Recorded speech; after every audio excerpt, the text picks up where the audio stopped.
got me sometimes. I wanna spend some time with you. Just the two. We can make it if we try. Just the two. Just the two of us. Just the two. Building castles in the sky. Just the two. You and I. Look for love, no time for tears. Wasted wine is out of the rooms, and it don't make no flowers grow. Good things might come to those who wait, not to those who wait too late. Yeah, we gotta go for all we know. Just the truth. We can make it if we try. Just the truth. Just the truth. Just the truth. Living castles in the sky. Just the truth. You and I.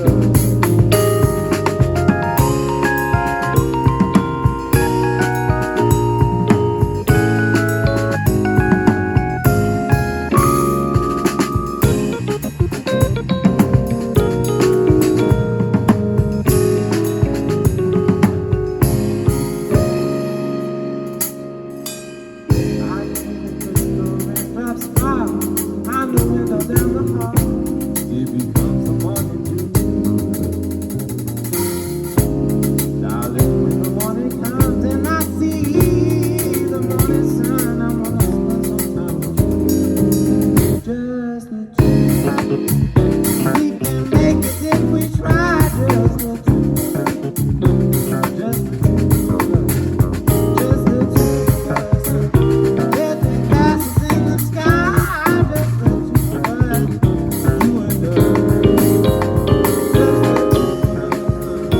Living castles in the sky. Just the truth. Just the truth. Living castles in the sky. Just the truth. You and I.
The president is a moron.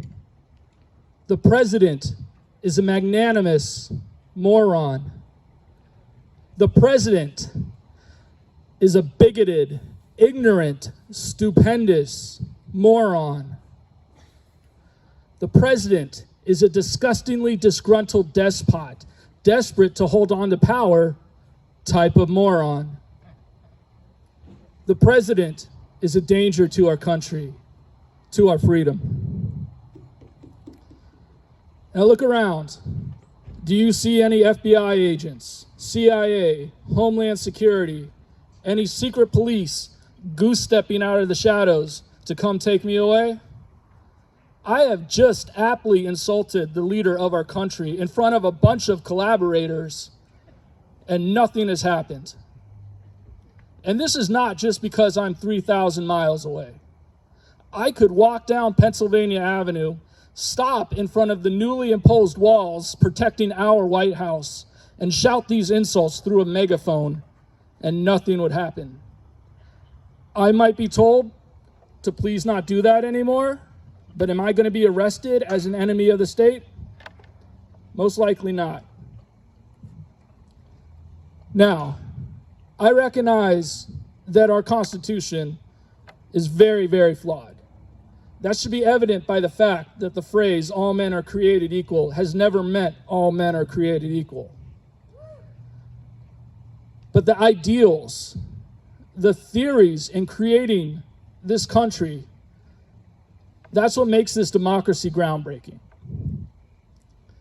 And one of those, the first rule that the forefathers came up with, was the power for us to criticize those in charge.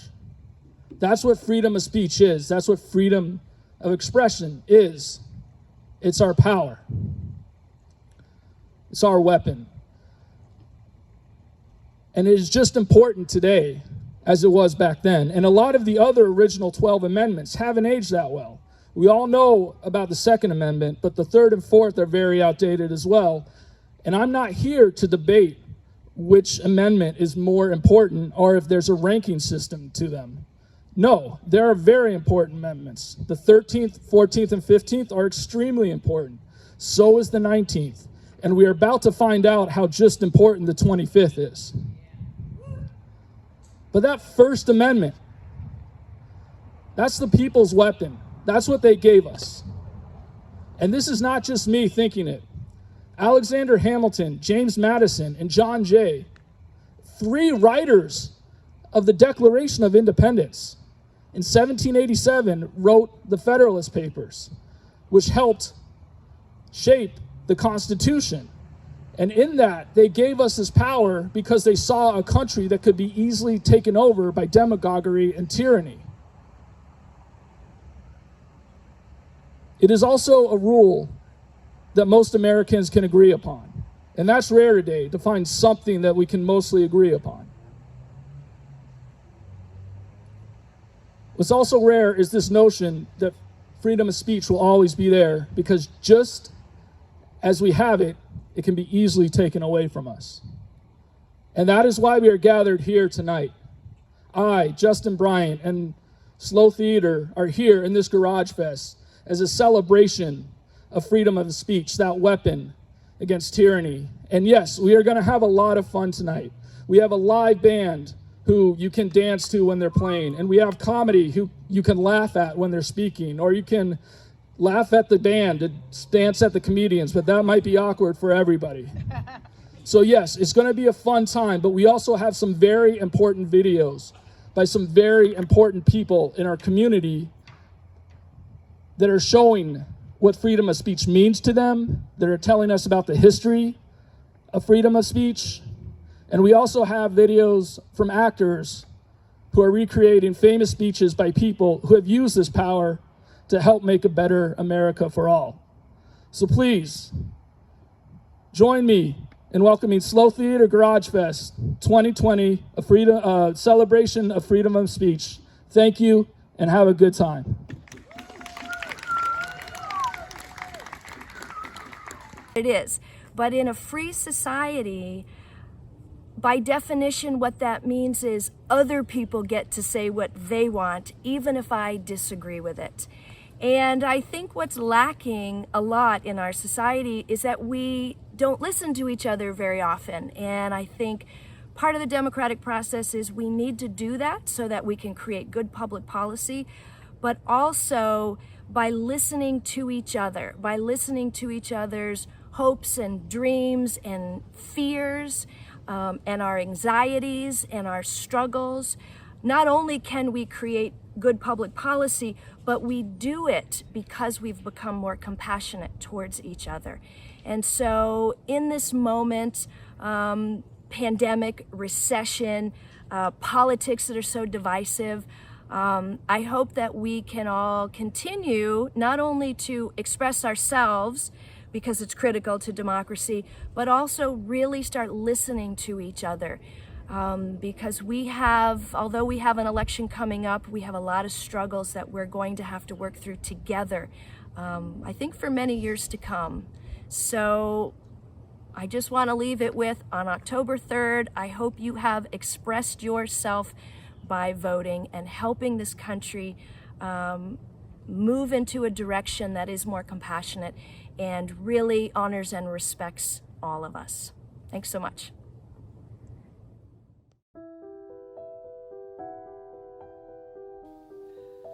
You have two babies, very hungry and wanting to be fed.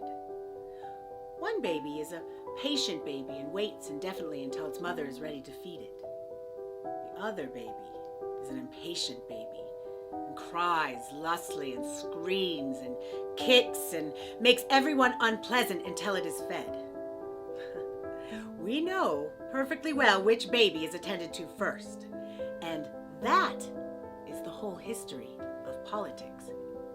You have to make more noise than anybody else.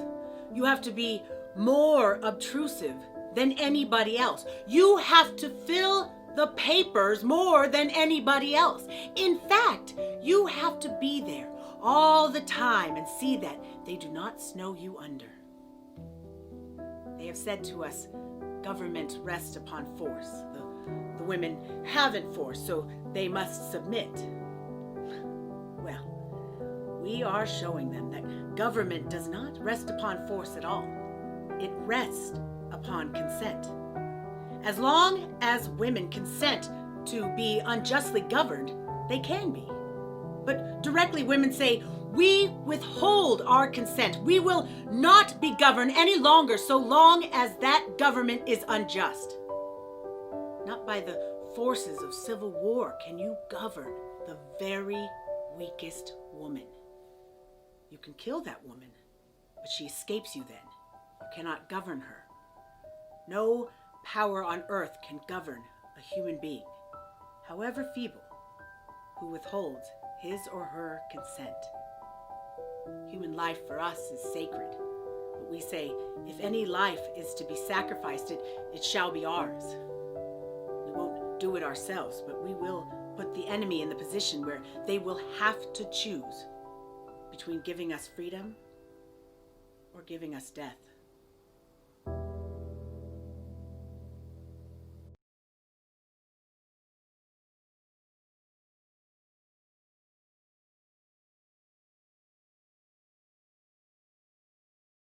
For Mr. Don Ashby.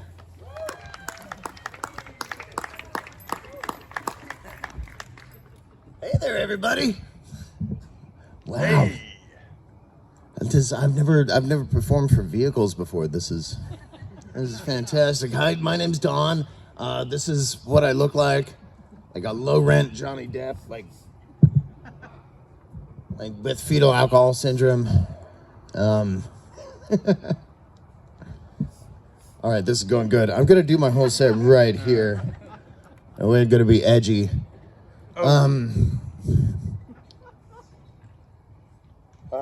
Let's see, a couple things about me. I don't do drugs anymore. Well, that's not true. I don't do nearly as many drugs as I look like. And I've learned a lot about myself over the time. There's certain things that as you get older, you don't want to mess with anymore. Like that. For example, mushrooms. I don't want to. Oh my goodness.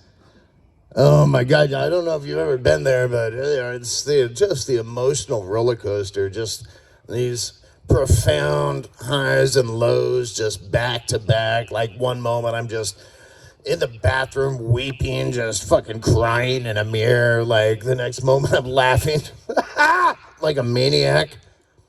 Then I eat the mushrooms.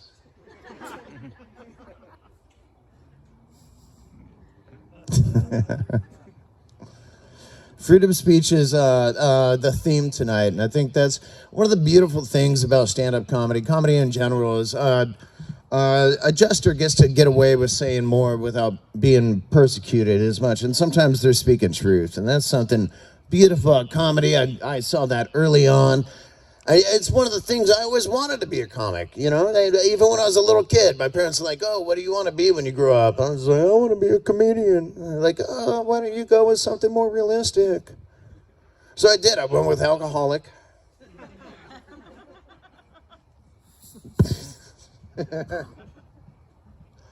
But, let's see, I got my nose in my hand here. Sorry about that.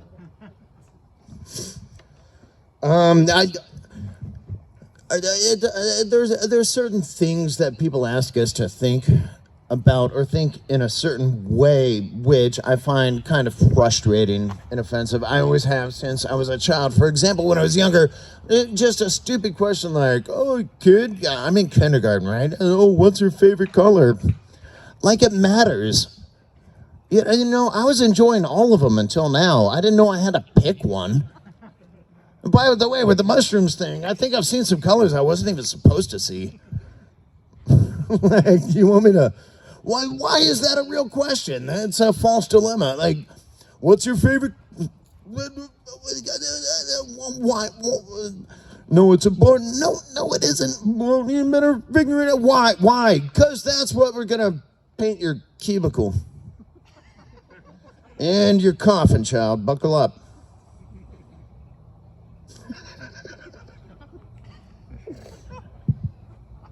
All right.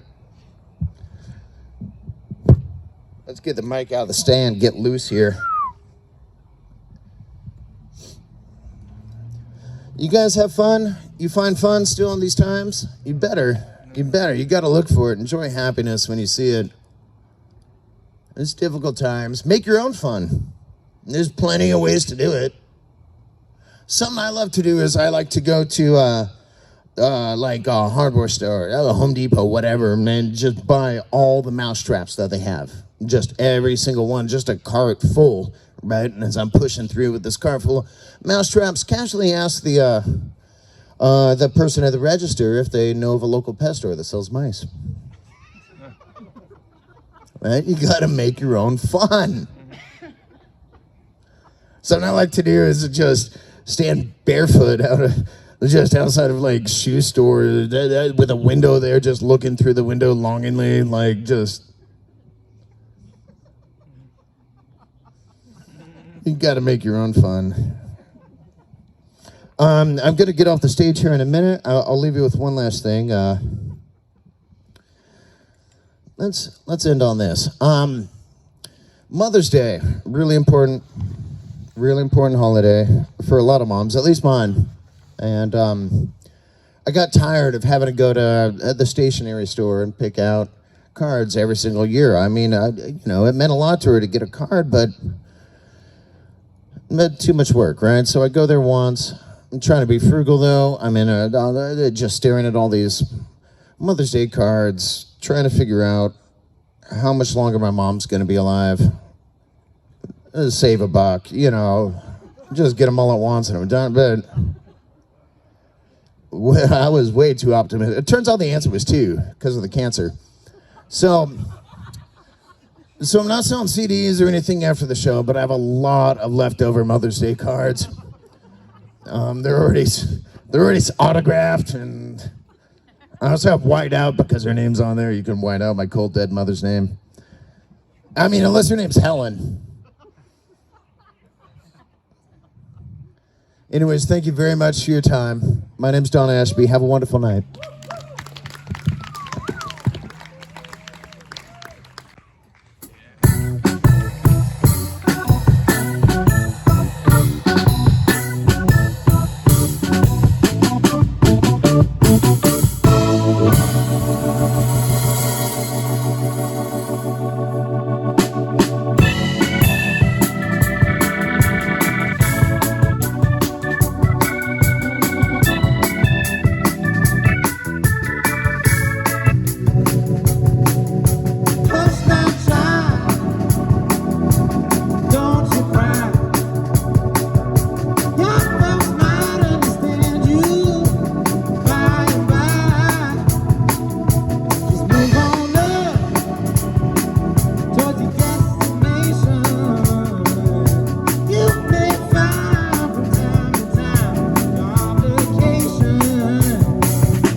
Early in my life, I had learned if you want something, you better make some noise.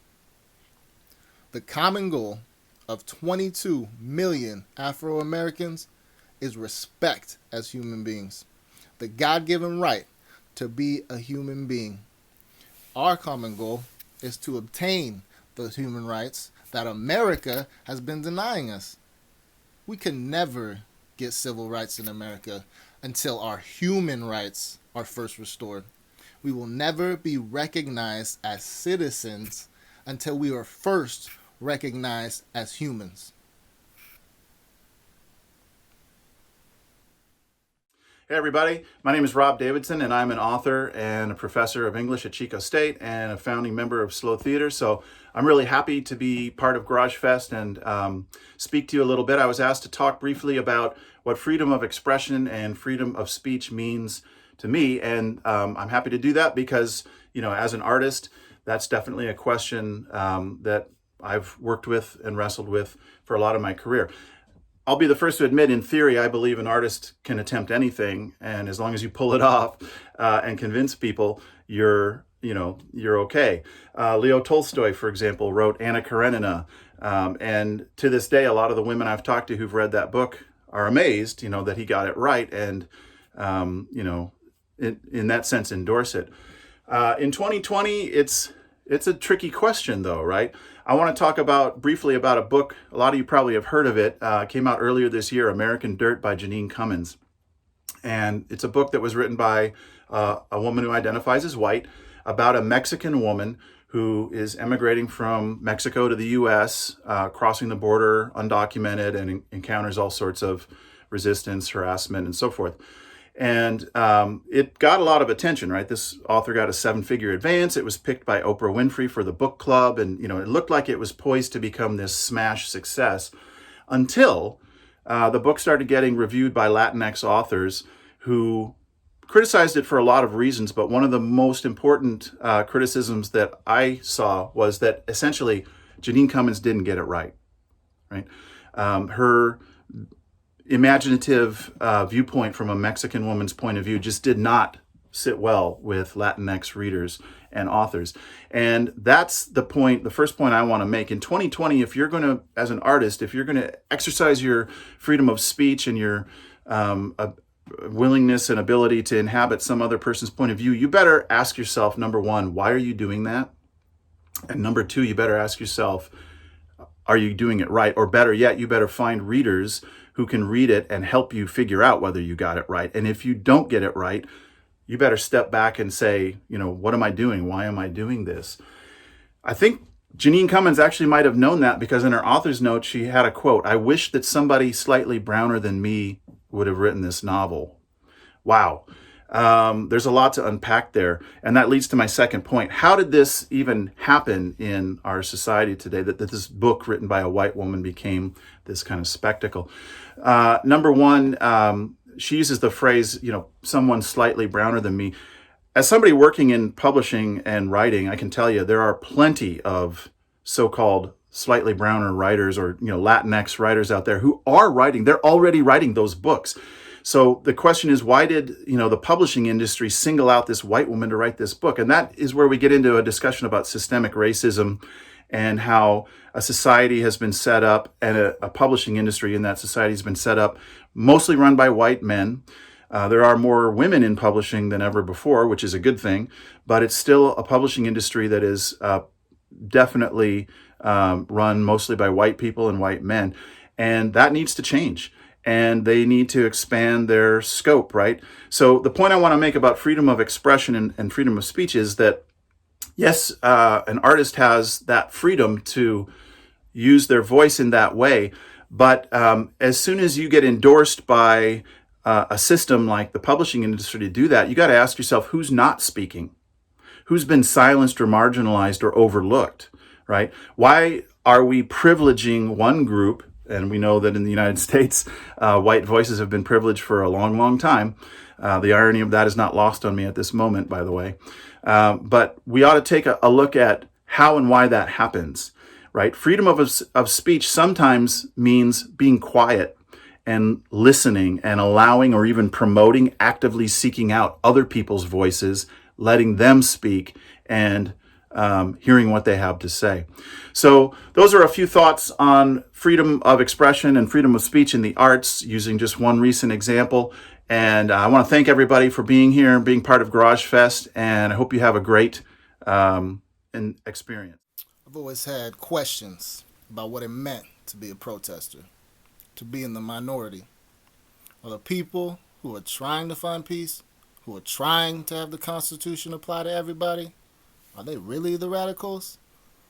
We're not protesting from the outside. We're inside. Truth is that in this country, you're more likely to be harassed, hurt, killed if you're a minister speaking about progress for black people than if you are a sure enough revolutionary.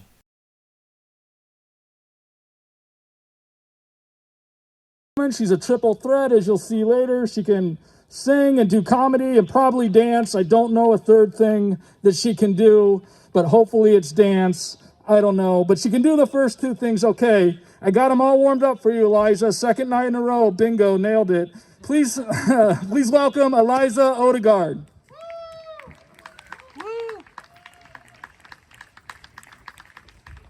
Hi! I can't dance. Sorry to disappoint if that's something you were hoping for this next comedy set. Not gonna happen. Hi. Oh my goodness, I can't see any of you. Are you beautiful? Oh yeah. Oh yeah, he says. It's a man, so we're not gonna fully trust that opinion just yet. All right, let's check my arm. Just like Dawn, I've got shit written here too. Freedom of speech, guys. Woo, right? How fun. We get to like speak our minds. So with that, I also believe in free everything. I've been shoplifting recently. Mostly my groceries because I'm an adult now, no longer stealing from Forever 21. So we're really coming up in the world. 22, I have a family. Not here. They're super supportive. So with that, I also believe in trigger warnings. And I know as a comic, I might get shit for it because it's like, why do you need trigger warning? Whatever, indistinguishable accent, so I can't get in trouble. Why do you need that? But I do talk about things like I use my comedy, I use my freedom of speech to talk about some uncomfy things. And I feel like if I'm going to talk about birth control and bulimia and self-harm all in 5 minutes, you kind of want to know that, maybe. That's some stuff in there. It's going to be funny, but maybe uncomfy. So forget what I just said, and here we go. Let's see. All right, so birth control, that's where we're going to start. I feel like education on birth control is lacking, to say the least. I think most women learn from their moms. Like in school, we're given a pamphlet and they say, here's a vagina, take the pill. And that's kind of it. We're told that it works, we're not told how it works.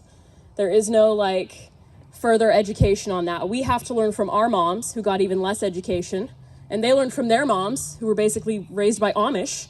You know, they couldn't talk about anything. So as I was shopping around for new like birth control, I was really just watching the commercials and like, which one won't make me fat? That's really what I was looking at. And I never liked the idea of the IUD. I still don't know what that stands for, but it's the one that like goes up. And I was like, I don't want anything up there but dick. Which the logic on that is not solid. I'll give you that. Because men don't wash their dicks, right? Like, you don't wash your hands. Why would you go further down? Why would you care about anything else? You know, like I watched my boyfriend in a pandemic go to the bathroom, not wash his hands, and then feed his children. Get your priorities right. So I watched the IUD, and those commercials were so dumb. Does any woman remember the commercials for that? You're in your car? Okay, I'll take that as a yes. So there's one where it's like a woman holding a plant, and she goes, if you're anything like me, God, I hope not, then you can't even take care of a plant, let alone a baby. It's like, all right, so we're stupid. Okay, thank you for that. Great. One of them, I swear to God, had Justin Bieber's song Baby playing in the background. It's like, baby, baby, baby, no, baby, baby. And I was like, well, that's one marketing tactic. Okay. So I went with the arm implant. You can feel it, and I hate that. I hate it so much. It's fine, like, I'm all good, but I hate that you can just feel something inside your body, you know? Maybe that's why I don't want a baby. I don't want to feel anything anywhere ever. But I did it because the commercial's like Rosie the Riveter. And it's like, I can be anything except a mom. That's what that commercial says to me. But I got it, and I still don't know how it works. Not because the education was lacking. They gave me a pamphlet. That's my bad for just not reading it. But it has stopped my period, like, completely. And so I told that to my mom. I was like, Mom, I'm not having my period anymore, whoop, whoop. And she goes, but how will you know if you're pregnant? Well, I'm bulimic, so I guess I'll start throwing up unintentionally. That's what we're gonna have to go on, like, no joke there. Gonna end on one of my favorite jokes. Here's the self-harm bit.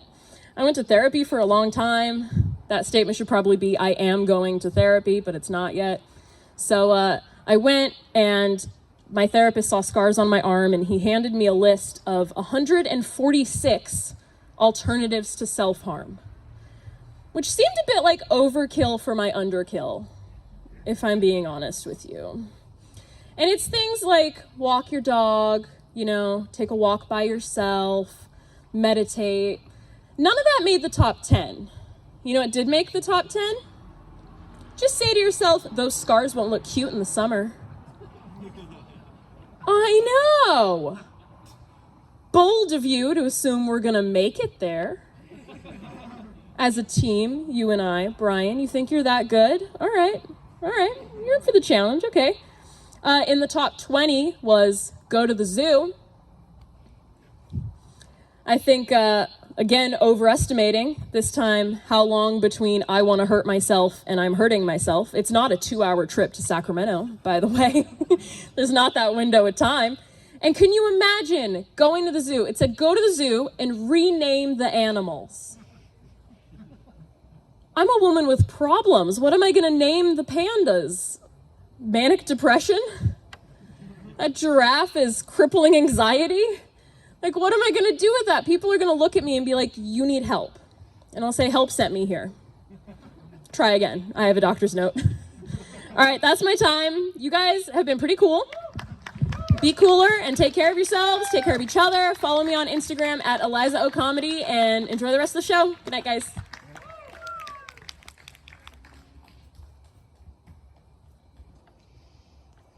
What is indifference? Etymologically, it means no difference.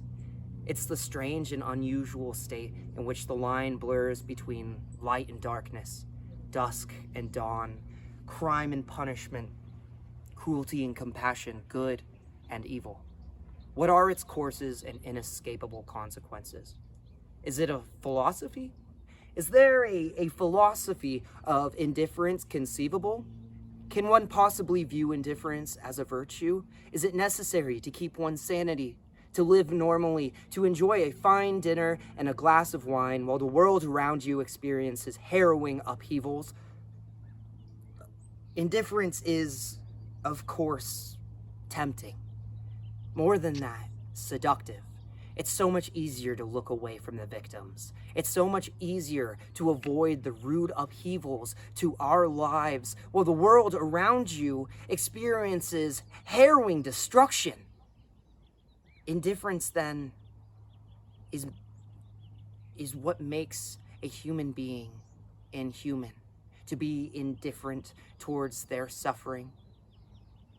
Indifference, then, it's more dangerous than anger and hatred.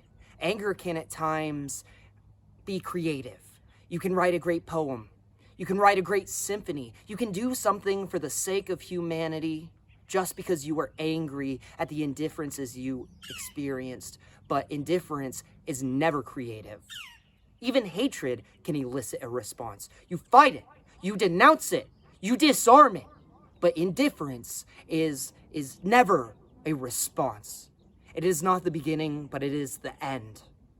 and therefore it is always the friend of the enemy, for it benefits the aggressor, never the victim whose pain is magnified when they feel forgotten, the political prisoner in his cell, the starving children, the homeless refugees. Not to respond to their plight, not to give them a spark of hope, is to deny their human memory, and in denying their humanity, we deny our own.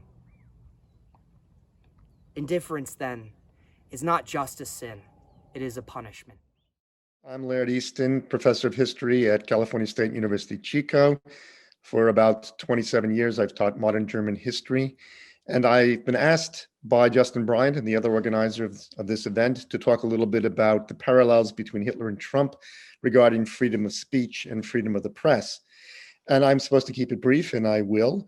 I have just two observations to make in the time that I have. The first observation is that authoritarian leaders and would-be dictators, the speech they hate the most is investigative journalism. As far as editorials go, at least on their way up, they can dismiss them as mere opinions. Of course, once they establish a dictatorship, then even mere opinions are forbidden. But on their way up to establishing a dictatorship, the speech they most fear is investigative journalism. And the other observation, well, subordinate observation here would be that most and best investigative journalism is overwhelmingly from liberal media, both in the late 20s in Germany and today in America. If you look the number of Pulitzer Prizes over 100 years, from 1918 to 2018, you'll see that overwhelmingly they come from two newspapers, part of the liberal media, the New York Times and the Washington Post. The Wall Street Journal is a distant fifth with nearly 37. Why is this? I think it's because power, for the most part, certainly in America and back in Weimar Germany, was largely in the hand of conservative elites. There's some exceptions, of course. And the conservative elites had no interest in upsetting the status quo or investigative journalism. Note, too, that it's the mainstream liberal media who can do the best investigative journalism. There are some exceptions on the left. I.F. Stone's Weekly would be a famous one, but it's the mainstream reformist liberal media like the New York Times and the Washington Post, which have the resources to hire the best reporters to do the lengthy and often difficult investigations required. That's why, by the way, leftist attacks on so-called liberal media play right into the hands of Trump and his allies. The right-wing press, with the possible exception in America of the Wall Street Journal, is mostly just opinion blogs. No one expects, for example, the conservative newspaper, the Washington Times, to ever win a Pulitzer for investigative journalism. That's not why it's there.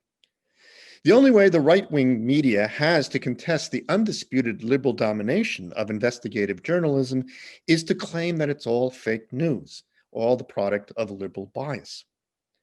And in America, the fragmentation of the media scene, the proliferation of social media, news sites, etc., has helped this right-wing campaign succeed.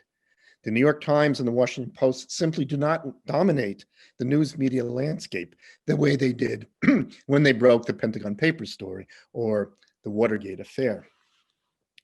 My second observation goes back to Germany. This happened to the same phenomena in Germany as the Nazis were rising to power. There was a vibrant liberal democratic press in Weimar Germany with a tradition of investigative journalism. Newspapers like the Frankfurter Zeitung, the Berliner Tageblatt, Vossische Zeitung, and others as well. To combat the liberal domination of journalism, the right-wing industrialist Alfred Hugenberg bought up in the 30s a series of newspapers and publishers and the largest film studio. These conservative media outlets had no tradition of investigative journalism, and they did none. Instead, they simply attacked the liberal media as being Jewish and un-German. So you had in Germany in the early 30s, late 20s, the same polarization of the media as you have in America today. You had the same attack on the liberal media from the right as being purveyors of fake news. Today, the right-wing pundits on Fox News and elsewhere rail against the liberal media, against the so-called inside the Beltway establishment. Back in Weimar Germany, right-wing commentators railed against the liberal media, against what they called quote unquote, the system, meaning a purported alliance between liberals, socialists, and Jews with Germany's enemies to keep the German middle class down. So the parallels are quite exact. And to sum up, liberals have investigative journalism. Right-wing authoritarian leaders hate it. The right wing's only weapon against it is not investigative journalism of their own, but is simply attacks on liberal media as being biased or fake.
keep it going for Webster Moore and his band. I call him Webster in the dictionaries only because none of us has come up with a better name yet. So that's what they are. All right, are you guys excited? Yeah. You guys happy? You feeling good? Get ready. I'm super excited about this next musical act I'm going to bring up for you now. He's a local hip-hop artist, a local activist. He's got the second best head of hair next to this Viking mane you see right before you. Please help me welcome Corey Hemp C. Hunt. Woo!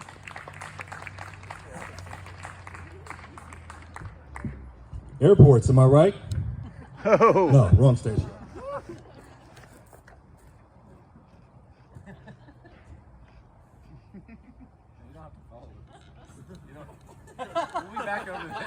He's coming back. He's coming back. Way to be on it, man. Way to be on it. That's good spot work. That's a follow. I guess I'll do this again. I had to do it last night. So, hey, you know how Trump got COVID? That's hilarious. But no, seriously. There was this rumor that he might like die or fake his death and go to Russia. And that seemed good and seemed probable, except there's no way he can hide his identity. You know, it'd be like, okay, Donald, you are now going by Ivan. He'd be like, cool, got it, great. Hi, my name's Donald. No. It's Ivan. Okay. I got you. Let's see. My name is Donald J. Trump. I own a tire store here in Moscow. You can buy tires from me. They're very, very flat tires. Are you guys ready yet? Because I can keep going. I think they want this from me all night long. Okay. Once again, please help me welcome Corey Hemp C. Hunt. Like an animal and Woo! slave trader didn't take some savage out of Africa.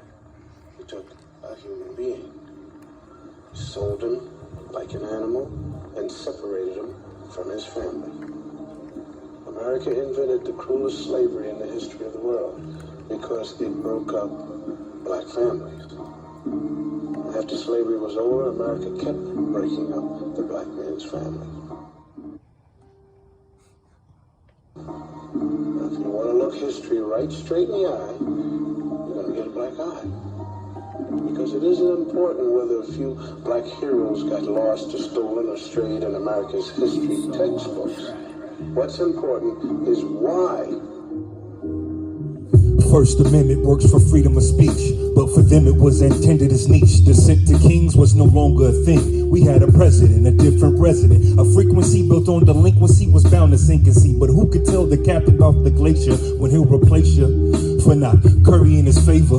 Goals on a list that never knows. Under why? It's been salty in some streets where it never snows. They've been cranking on the weak with the vitriol.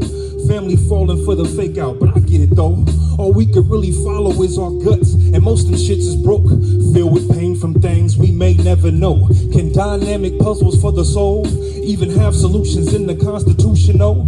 Or does the Constitution go far enough when barring stuff that's been harming us? It's been alarming, cuz who interprets the rules we work with, cues the rule of restraints we purchase. The seams is bursting and it seems uncertain if the scene we're working is obscene or purging. Who interprets the rules we work with, cues the rule of restraints we purchase. The seams is bursting and it seems uncertain if the scene we're working is obscene or purging. Who do you empower with the speech you think you're proud of? How quick we flip the script when we on the other end of it. Run around pretending shit till we in our homes tenderness. Then it's racist jokes and nigga shit. A whole lot of nigga shit. Disrupting with defensiveness before extending friendliness. I've been guilty of this, I admit. Cause free to truly troll it gets difficult to be legit. Dodging keyboards, sworded idiots. Proverb oblivious. It's nigger teach me this.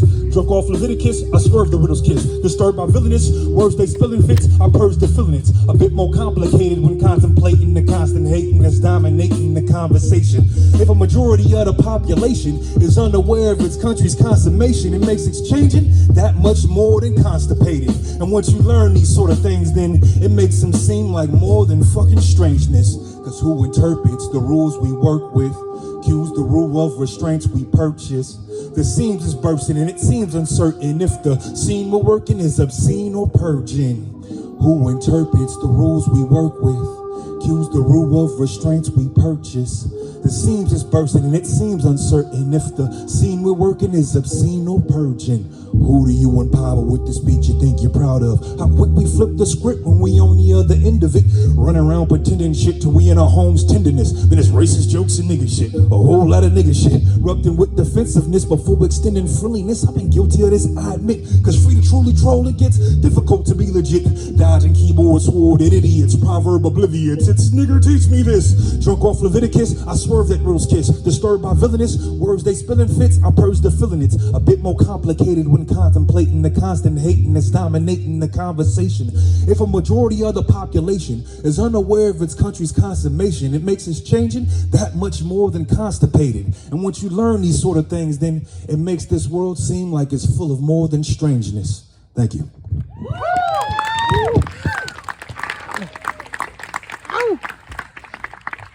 Keep it going for Corey, MC Hunt. Thank you, Corey. That was great. All right, everybody, we're going to take about a quick... I'm only using puns on your name, Webster, because I haven't learned your other two band members' names. I'm sorry. I'm a bad host that way. Welcome back. I see most of you have stayed, if not all of you. That's a win for me. I'm counting that.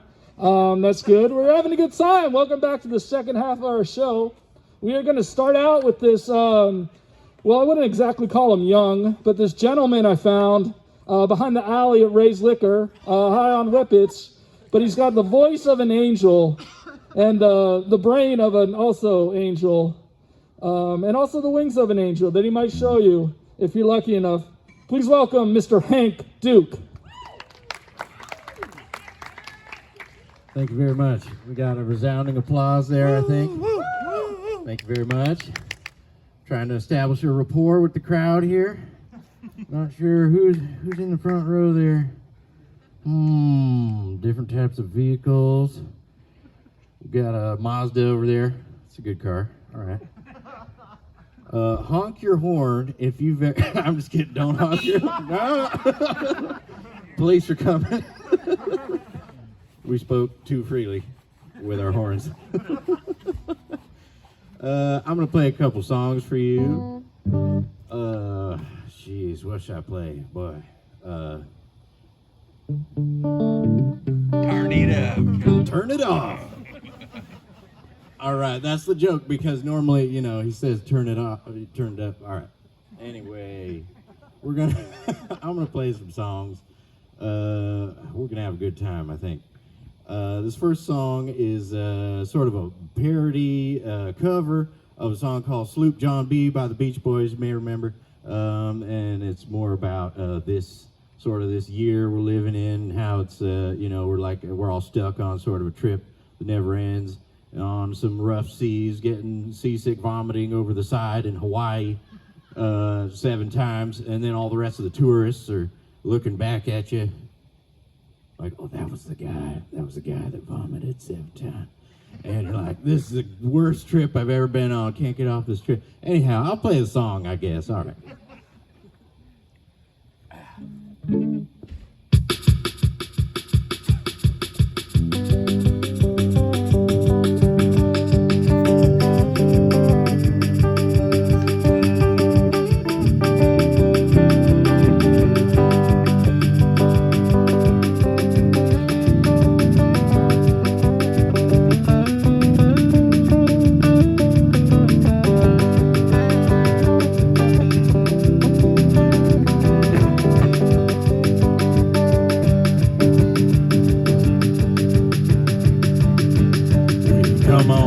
John B. It's the year 2020. Stuck with my old wife in my home. Drinking alone. Playing on my phone. I feel so bored now. Get me out of my home. So hoist up the John B. sail before my kids start to wail. Daddy, daddy, I need something, yeah, yeah, yeah. Get me out of my home. Get me out of my home. What did they break now? Get me out of my home.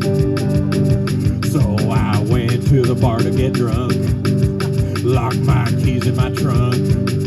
I asked the sheriff for help, but he pepper sprayed me. I'm not sure why. How does that even feel so torn up and I wanna go home. So hoist up the John B. sail, wash out my eyes in jail. Guess I never should have mouthed off to those cops. Now I'm stuck with my thoughts, and I don't have my phone.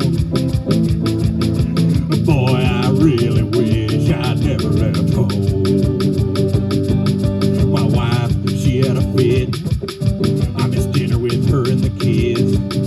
Well, now I'm out here sleeping on the couch, drinking alone, playing on my phone.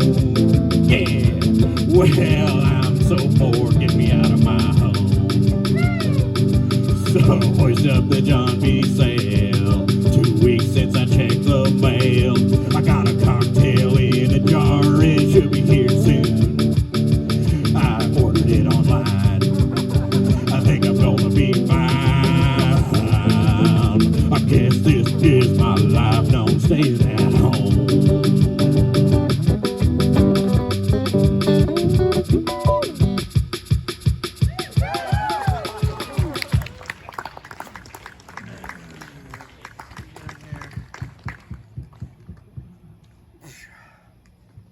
Navigate this treacherous territory over here. All right, we're good.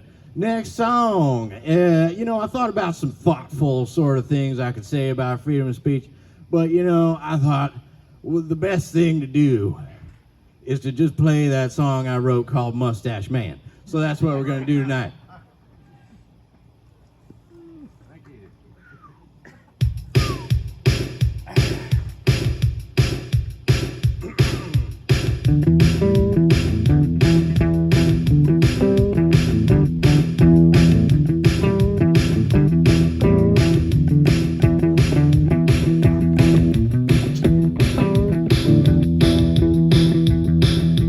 Mustache man with a mustache plan. What you gonna do with a mustache man? I must ask you a question, man.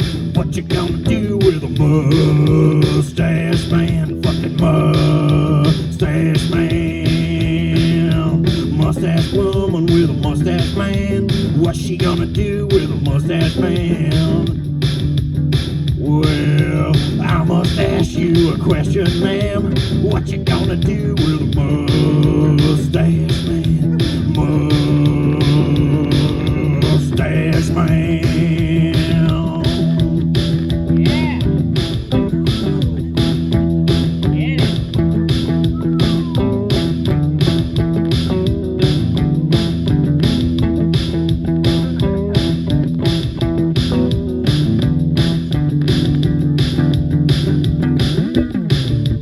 Tell you what he gonna do. Don't you know he coming through?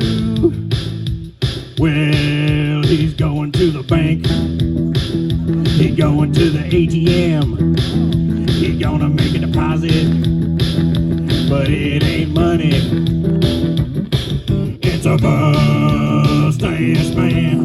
Mustache man. Well, don't you know he coming through? Tell you what he gonna do. Well, he going to the polls.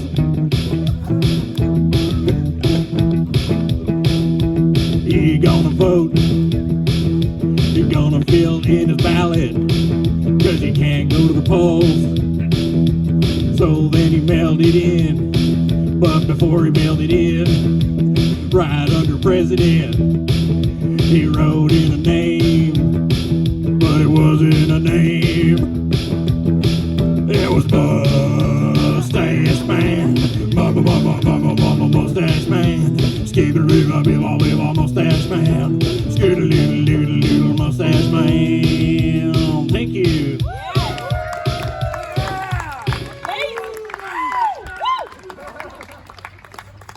Valley Matters Night. I'm from Chico, California with the Mechoopda Indian tribe.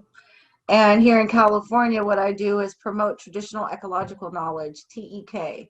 And I'm here working with a lot of folks and the community for workforce development as a new change in how we approach land management, not only in California, not only in the United States, but globally, and all the policies that we use to listen and to Indigenous voices, and especially Indigenous women who have roles in the next and in the future of how we survive on this planet. So I am an activist, not only for my tribe, for traditional ecological knowledge, but also social justice and police issues. And I am also founder of a program here to defund the police and to defend the community from military police and brutality from police force. You know, as a Mechoopda tribal member here in Chico, California, it's really important that Native voices are heard. And so the platform that I use is using my freedom of speech.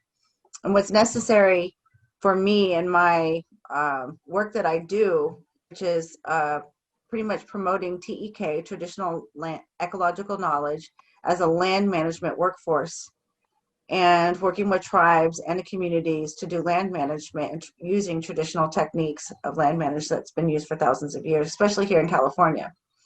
So when I use that platform to talk, I have to talk really on the basis of the truth, not only about the truth of the history of how this place was exploited and how the environment and ecosystems took a huge hit, especially after colonization or during colonization. And now we are in the aftermath, and we are facing challenges in our ecosystem and our planet that are forcing us to use our voices to push for change that's necessary for us to have a future, not only for ourselves, but for our children and our children's children. So taking the initiative to understand your own truth, to thine own self be true, is really important, but we have to find the truth to be self-evident. So when we speak our truth and we know our truth, when it comes even to environmentalism, we can really speak on that platform and speak volumes to the integrity of our truth. Furthermore, when we look at social justice issues, it's really important for us to use our voices, not only when we talk about the ecosystem and humans, but also everything that encompasses this planet. Social justice is the same as eco-justice in my mind. And so those truths should also be self-evident. And in my experience, I've been able to talk a lot. I've been able to run rallies, go in front of, and do speeches. Some of the things that I say are like, kill white supremacy, save humanity. And that's a freedom of speech to say that, but it also has a truth behind it, because United States had a policy for years of taking Native children and putting them into boarding schools. And when they put them into boarding schools, what happened is that they had a motto that they taught those kids that was kill the Indian, save the man. So in using my freedom of speech, I say kill white supremacy to save humanity. Let's take a look at how essential the idea of free speech has been to the American experience, to free and democratic government. We'll start with the U.S. Constitution. Written back in 1787, it has in it, the original Constitution, has in it, in Article 1, Section 6, something called the Speech or Debate Clause. That protects members of Congress from civil suits or criminal prosecution for anything they say on the floor of Congress. 4 years later, the First Amendment came along. And the First Amendment says, and I quote in part, Congress shall make no law abridging the freedom of speech or of the press. That affirmed that the people could speak their minds about government policies or laws, because the people were considered to be sovereign in the American system. Now, of course, the legal and constitutional understanding of who constituted the people was rather narrower in the 1790s than it would become later.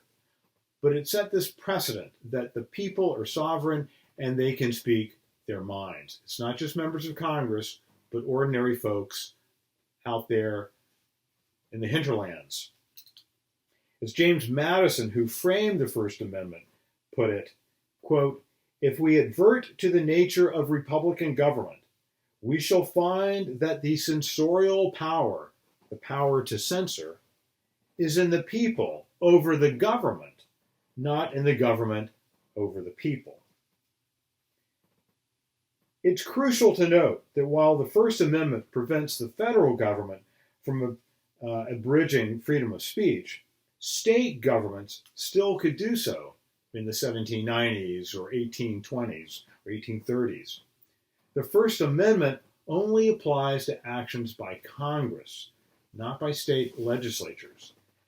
That began to change, though, with the ratification of the 14th Amendment right after the American Civil War. Now, the 14th Amendment is crucial for a lot of reasons, but I just want to highlight one clause at this point. It says that no state shall deprive any person of life, liberty, or property without due process of law. So states could not deny any person liberty. States could not deny liberty. The question then became, what's liberty? In the early 20th century, the U.S. Supreme Court began providing answers.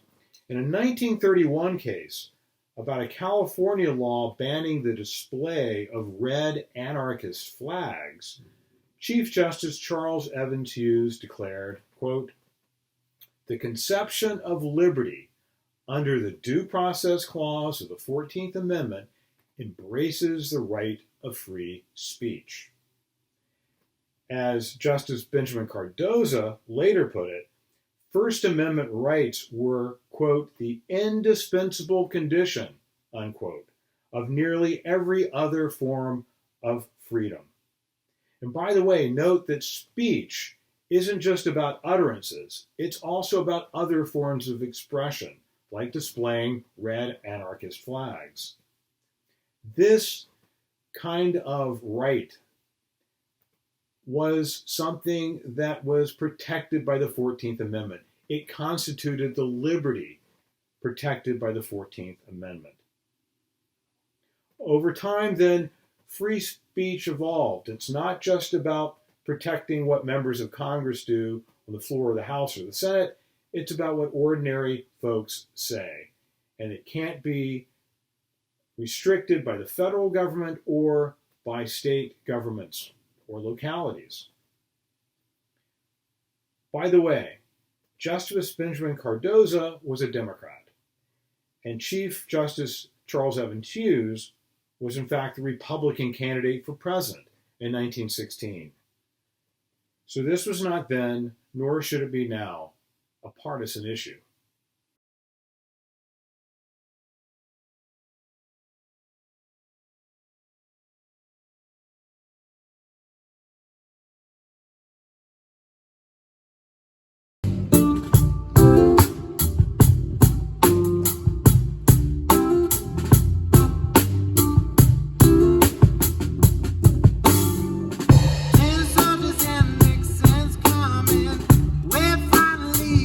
Not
folks.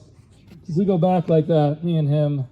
He's dead, by the way. That's a joke. Hilarious, right? Okay, got them all warmed up for you, Germ. All right, last comic. We're almost at the end, folks. You've been such a great audience. Just hold on for a few more minutes. Please, please, this guy's a very, very, very funny fellow. Probably the funniest person you've ever met in person or dead. But probably in person. Please help me welcome Mr. Germ Leather.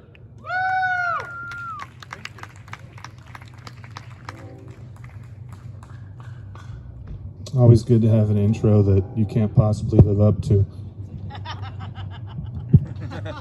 Oh my goodness. So freedom of speech is very important to comedians. We're one of the last bastions of free speech. We're allowed to say almost anything we want. Sometimes it's true. Sometimes it's just there to shed a little light on something dark. For example, people like to tell me I shouldn't joke about death. Well, I'll tell you what, we buried my grandmother a couple of weeks ago. She thought it was too early, but that dementia cannot be trusted, ladies and gentlemen. Yep. Oh my goodness gracious. You ever notice how old racist people will often look at you when they say something racist, like you're going to help them carve the cross? Ever notice that? Always like, black people, boo, boo, boo. And you're like, whoa, settle down, Grandpa. And they say stuff to you that, racial stereotypes, and I get to the point where I just want to go ahead and mock them by making up racial stereotypes that can't possibly be accurate. Just like, you know what they say about those Chinese? They never use the dishwasher. Yep, wash everything by hand. Very industrious people. You know what they say about Indian people? Their children are always befriending owls. Eventually I just start describing pirates, just like, you know what they say about the Swedes? They're always chasing gold doubloons and singing sea shanties. Arr! I don't have any children, which is for the best, because I can't even handle the stress of watching someone else make me a burrito.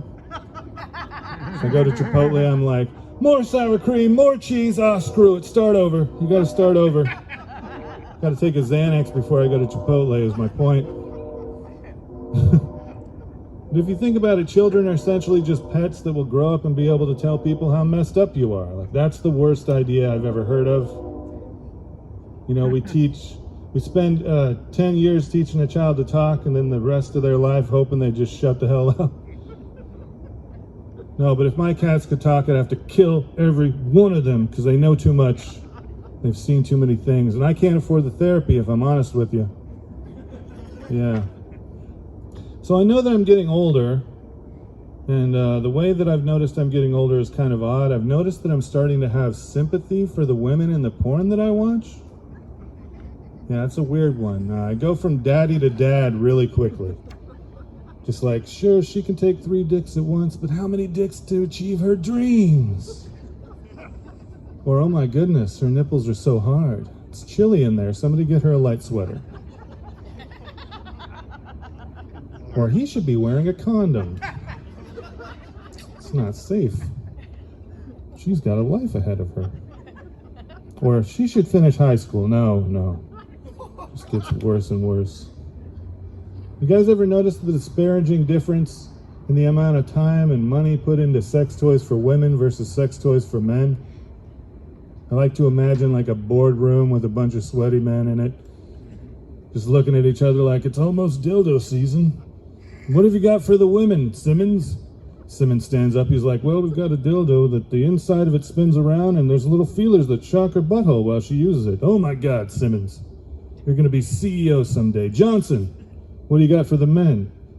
Well, we got a rubber sock they can fuck, I guess. I don't know. It's the best we can do. Well, that'll have to do. You know, it wasn't until the first time I orgasmed that I found out that orgasming wasn't an angry experience.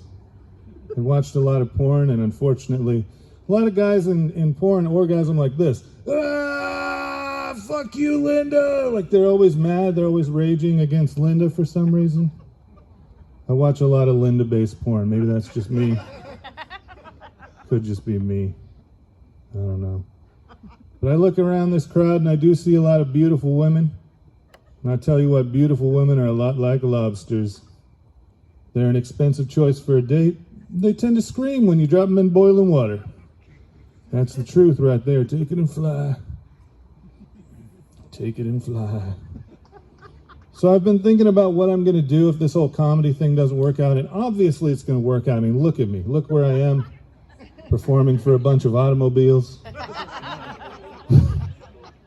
I've been thinking about what I'm going to do if this doesn't work out for me. I think I'm going to get into nursing, you guys. The hard part's finding a pregnant woman willing to let you do it. That's the part I have the most trouble with. Got to shave the beard. Nobody likes a bearded baby. Okay, a few of you like bearded babies. That's all right. It's all right.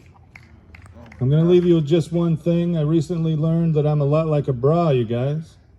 I consider it my life's purpose to touch breasts, and most women cannot wait to get me off of them. Thank you for having me. My name's Derm Leather. Enjoy the rest of the show. Dear brothers and sisters, on the 9th of October 2012, the Taliban shot me on the left side of my forehead. They shot my friends too. They thought that the bullets would silence us. They failed. And then out of that silence came thousands of voices. The terrorists thought that they would change our aims and change my ambitions, but nothing changed in my life except this. Weakness, fear, and hopelessness died. Strength, power, and courage was born.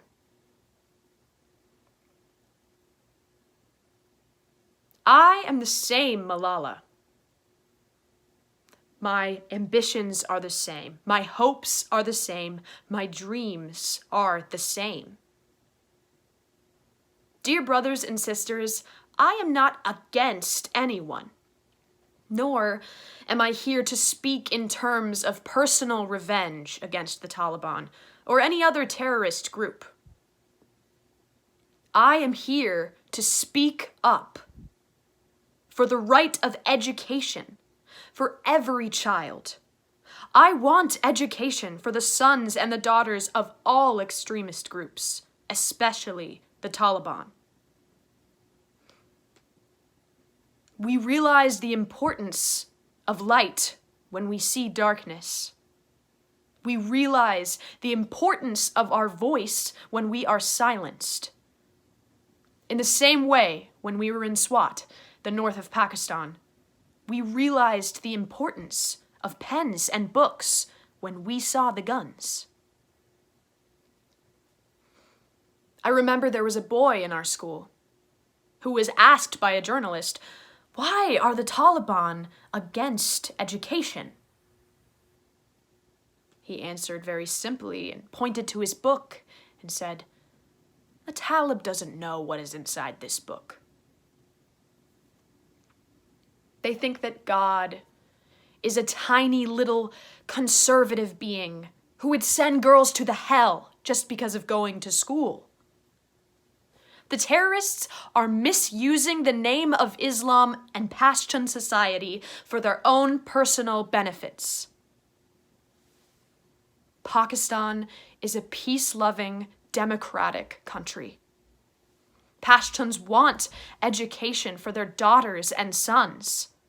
And Islam is a religion of peace, humanity, and brotherhood.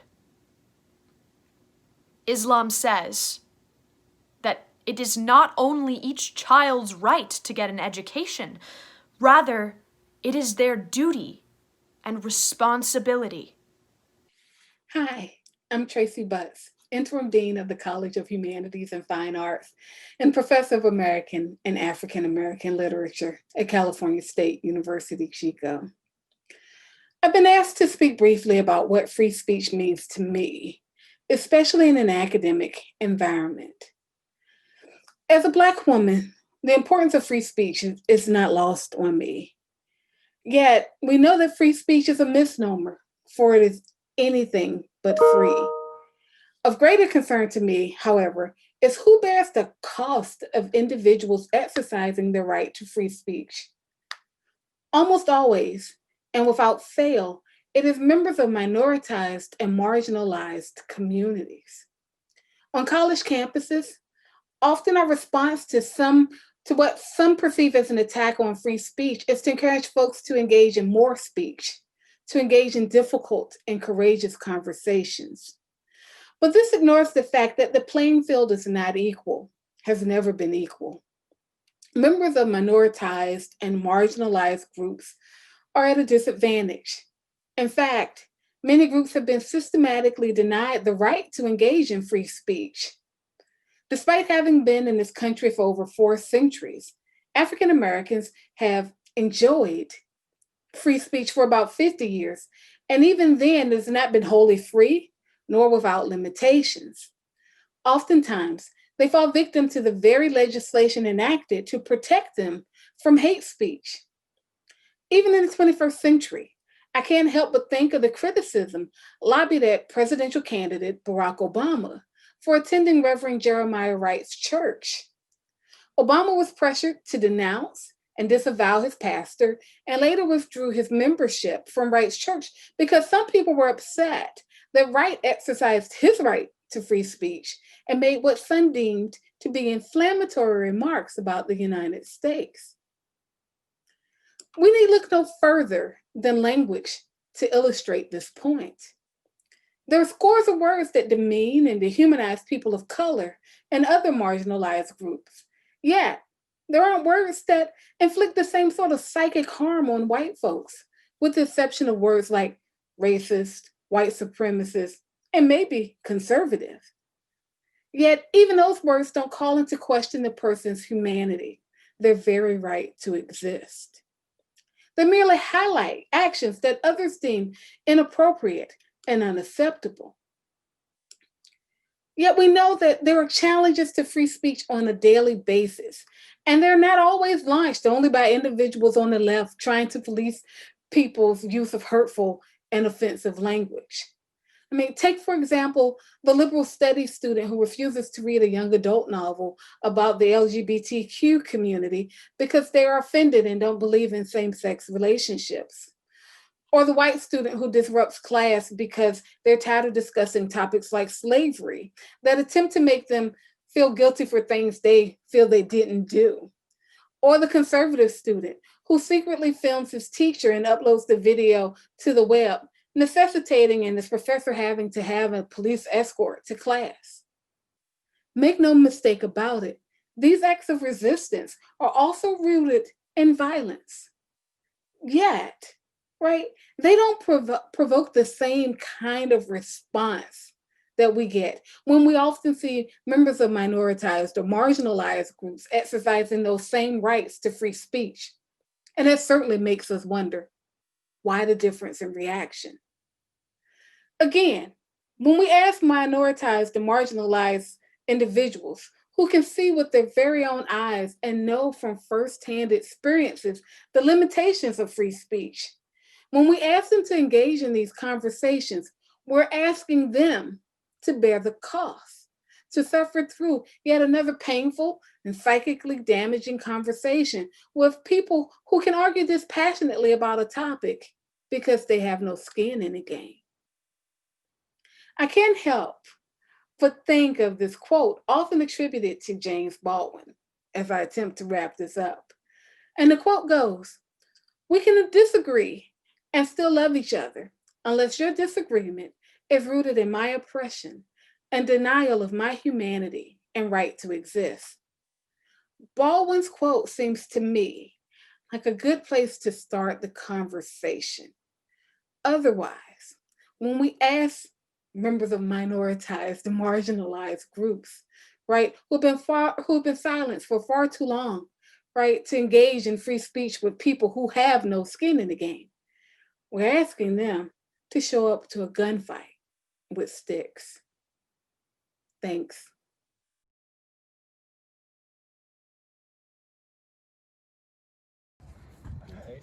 Hi. How you doing? Oh. No, you're good. Okay, I was gonna, okay. Hey, I want to thank everybody for coming out here, and hope you really enjoyed this.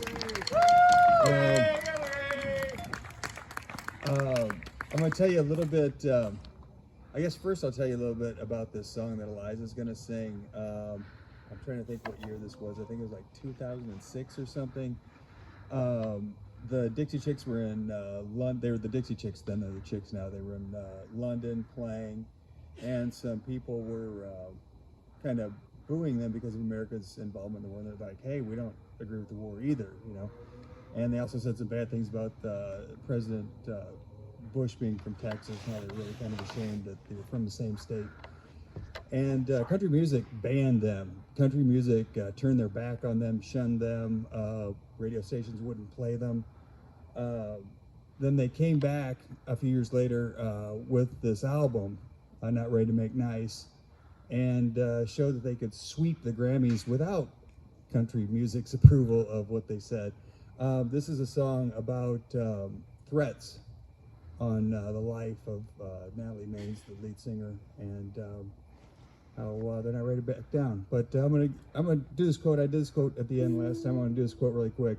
I want to leave you guys with this. It was one that was going to be in the show, didn't make it, but this is from Indira Gandhi. Without courage, you cannot practice any other virtue. You have to have courage of different kinds. First, intellectual courage to sort out different values and make up your mind about which is the one which is right for you to follow. You have to have moral courage to stick up to that, no matter what comes in your way, no matter what the obstacle and the opposition is. So let's stay brave and practice our freedom of speech and change things. Thanks a lot, you guys. And this is Eliza. She's going to sing a song for you.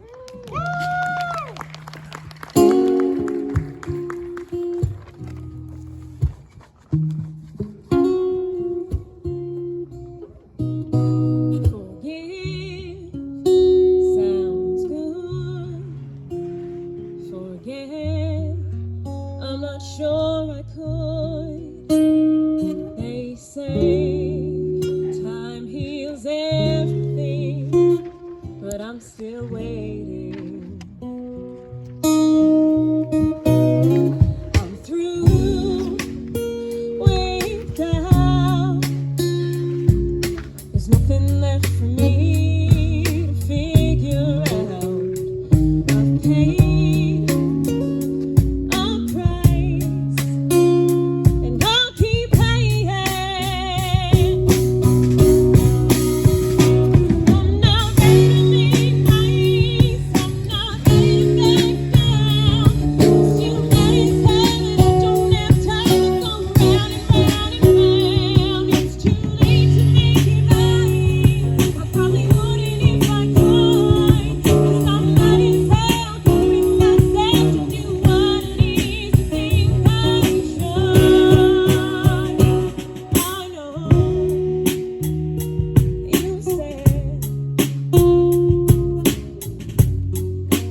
Eliza Odegaard, keep it going. Okay, everybody, that's our show. Thank you very much for coming out tonight. I'd like to just give a special thanks to all our performers. Eliza Odegaard, Germ Lever, Dawn Ashby, Corey Hint, Hump, Hank Duke. Special thanks to everybody who gave us video. Tracy Butts, Rob Davidson, Allie Metters Knight, Robert Tinkler. I'm forgetting some other people, I'm sure. But thank you as well. Oh, Sue Hildebrand is here. Thank you very much, Sue Hildebrand. Thank you so much. We could not have put on this show without you. Special thanks to George Knox, who helped us with the lights. And a very, very special thanks to our technical director, Jeff Shaner, who this show would not be a success at all. And thank you to all of you for coming out, putting up with my social political humor. Next to George Carlin, there's none better. And You're the best. Thank you. You're the best. All right. Have a good night, everybody. Enjoy.